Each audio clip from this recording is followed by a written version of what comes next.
pra fazer resenha do livro Selva de Gafanhotos, de Andrew Smith.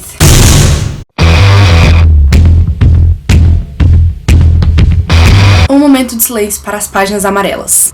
Eu achei isso muito maneiro, esse foi um dos motivos de eu ter querido ler esse livro, pra ser bem sincera. Desde que eu escutei falarem sobre ele na Turma Intrínseca, eu fiquei bem ansiosa. Eu achei a história bem peculiar e apesar de parecer ser meio estranho quando a gente fala mais ou menos o que é assim, é interessante e é diferente. Eu já sabia, pelo tom que as pessoas comentavam sobre ele, que o livro, assim, a coisa principal que acontecia nele era uma grande metáfora. Até porque é uma coisa um pouco diferente, digamos. Mas ok, vamos para a história do livro. Quem conta essa história é o Austin. O Austin, ele é descendente de poloneses e isso é muito importante pra ele. É muito importante pra ele saber como foi a família dele, como foi a vida do avô, bisavô, tataravô dele e entender tudo que aconteceu até o momento que ele nasceu. E ele é escritor e ele escreve em vários diários as aventuras dele com o melhor amigo dele, que é o Robbie, e com a namorada dele, que é a Sean. E ele tem uma mente bem perturbada, pra ser bem sincera e dando a minha opinião pessoal, mas enfim. E o Austin, o Robbie e a Shan, eles estudam numa escola luterana, então lá eles são bem religiosos. Eles não ligam muito pra religião, pra ser bem sincera. Eles meio que zoam a religião e eles não gostam do fato deles estarem nessa escola, até porque muitas coisas que eles fazem sem eles pensarem que são ruins, são condenadas quando eles chegam lá. Como uma vez, quando o Austin leu um livro que falava sobre umas coisas meio assim, e ele fez um resumo desse livro pra uma aula, e ele foi chamado na sala do diretor e as pessoas, tipo, começaram a olhar pra ele com cara estranha. Até porque também o Robbie é gay. Só que as pessoas não podem saber, porque são muito religiosos. O diretor da escola, que é um pastor mesmo, já deixou bem claro que homossexualidade pra ele era uma doença, era um crime quase. Só que alguns alunos de uma outra escola que não é religiosa percebem que o Robbie é diferente e gostam de pegar no pé dele, não sei o que, e acham que como ele anda muito com o Austin também é gay. Só que o Austin tem uma relação muito complicada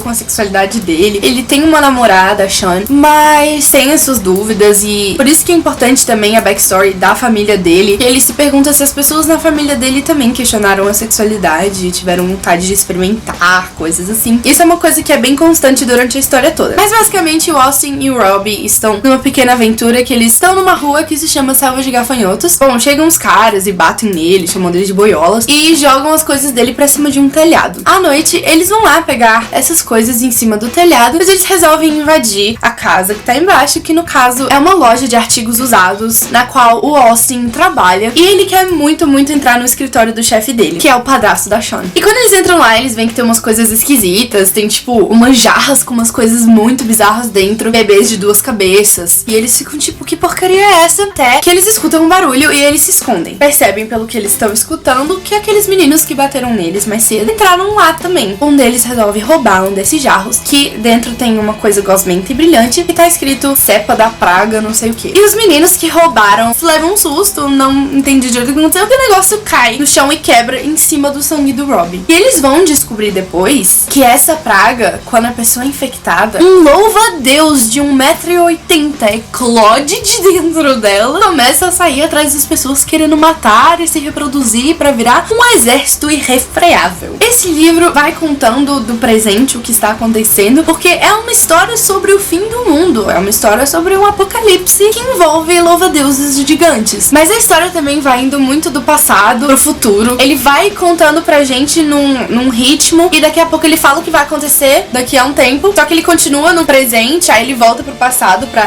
como é que é a história da família dele. E eu gostei bastante do livro, na verdade eu dei 4 estrelas. O começo dele é um pouco parado, até as coisas começarem a acontecer ali, dos louva-deuses, não sei o que. Tem muita enrolação, mas é uma história na qual os personagens têm muita profundidade, cada personagem é muito bem pensado e bem colocado dentro da história. Como eu disse, eu acho que a história é uma grande sátira. Fala sobre o fim do mundo, mas o Austin é adolescente, ele tem 16 anos. Pra ele tudo é o fim do mundo. Eu acho que é meio que uma metáfora do sentido da adolescência, das coisas serem irrefreáveis mesmo. O Austin, o Robbie e a Sean, eles são melhores amigos e eles vão tentar parar isso e eles vão descobrindo aos poucos o que tá acontecendo e o que levou a isso acontecer, e eles vão descobrir umas coisas subterrâneas e umas paradas assim. Eu me incomodei um pouco com o livro no quesito linguajar. Normalmente eu não me incomodo quando tem palavrão e tal, mas o Oshin, eu entendo que ele é um menino de 16 anos, mas tudo pra ele era sexo durante o livro. E tudo que ele falava, ele conseguia relacionar com sexo e falar alguma coisa do tipo. Eu entendo que ele está na adolescência e que meninos adolescentes pensam bastante nisso, mas eu me incomodei um pouco com o excesso. Não acho que prejudicou muito a leitura, mas toda vez que ele fazia isso eu ficava...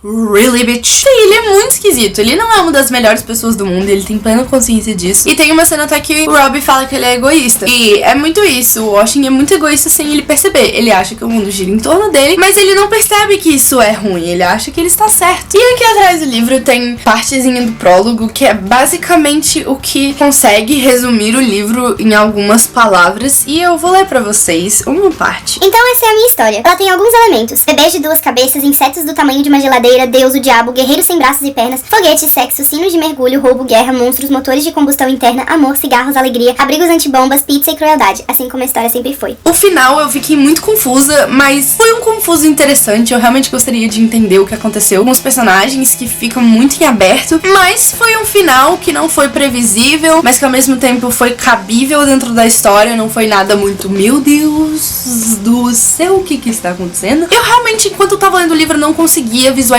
um fechamento pra história. Sabe quando você termina a página e você fica... Terminou? Tipo, foi isso?